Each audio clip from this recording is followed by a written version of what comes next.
Hi, welcome back to my channel. Today I'm going to be doing the second part of how to write a short story. The first part you'll find in a link in the description below. That was primarily about ideas and inspiration.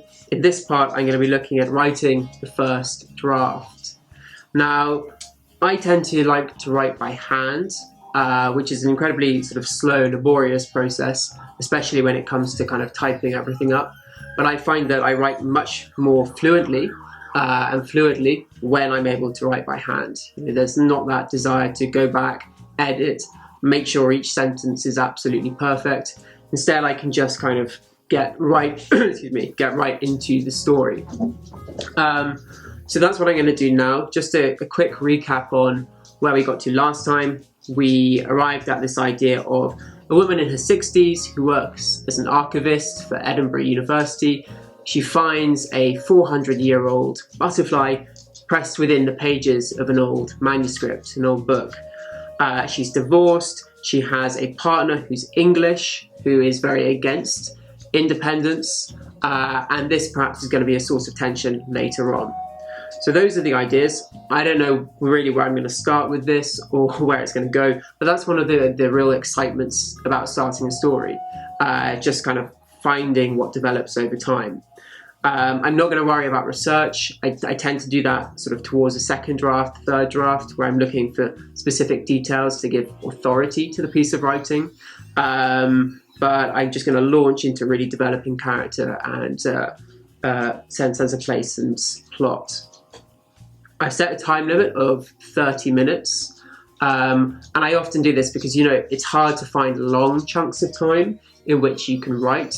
And so this is quite a good practice, a good habit to get into in order to really just sort of go into seventh gear from the offset.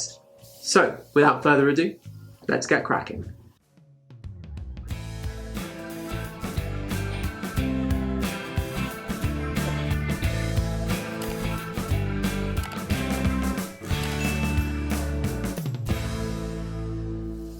So there we have it, 30 minutes, and I've written about three and a half sides, probably about 500 words or thereabouts, maybe a little bit more. And yeah, I'm really enjoying this already. The voice is coming through, and then that's what I like so much about writing by paper, is it just enables you to write, and you get a sense of the character. She's quite different. She's called Janice. Don't know if I'll keep that name. Names I tend to change, and she's very kind of. She's quite negative, but in like this sort of sarky, slightly sarcastic way, which I'm enjoying. I haven't written a character like this. She's also very self-conscious, which is kind of interesting, but I particularly like the kind of the sarcasm that comes through. And she's going out with David, who, this is the guy who works at the morgue, who's kind of coming across. He's not introduced here. I'm just literally still in the building where she's looking at this old book and comes across this butterfly.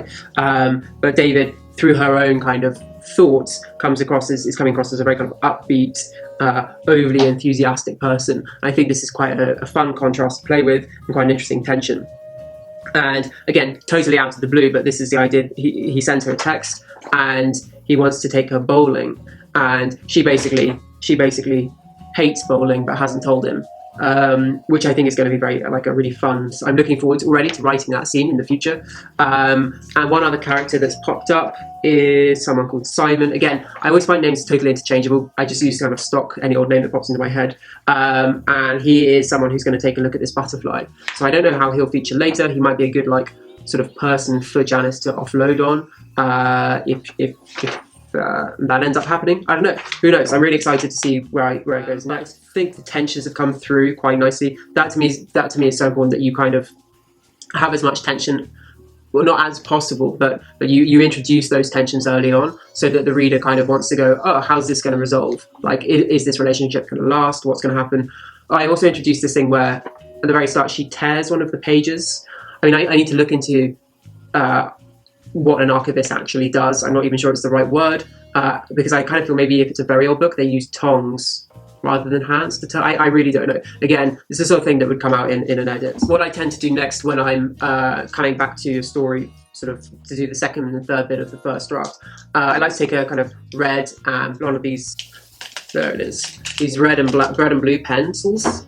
These are also from Mitsubishi, and I kind of just go through doing little bits of preliminary. Oh crap, it's broken. Anyway, preliminary editing, and that just kind of reduces the amount of editing I have to do at the very end. But it does mean sort of, you know, probably a story. Certainly the early sections of a story, early 2/3 of a story, is maybe been edited 3, 4, 5, 6 or 7 times before I'm kind of doing the final proofread. Yeah, that is it. I hope you find this kind of interesting. Again, what I'm trying to do here is to really show the writing process in real time. That to me is just kind of quite an interesting thing to observe. I don't think it's something that's seen very often. You know, it's always like after the fact something's written. It's also why I started YouTube from zero experience. You know, it's quite interesting just going from, okay, let's open a camera and just try and talk to people who talk to a camera or at a camera with no editing, nothing like that, and seeing how that develops over time. Anyway, that's it from me. Thank you so much for watching. I hope you've enjoyed it. More reviews to come next week, and more writing tips as well. Thank you so much for watching. Have a good weekend. Take care. Bye-bye.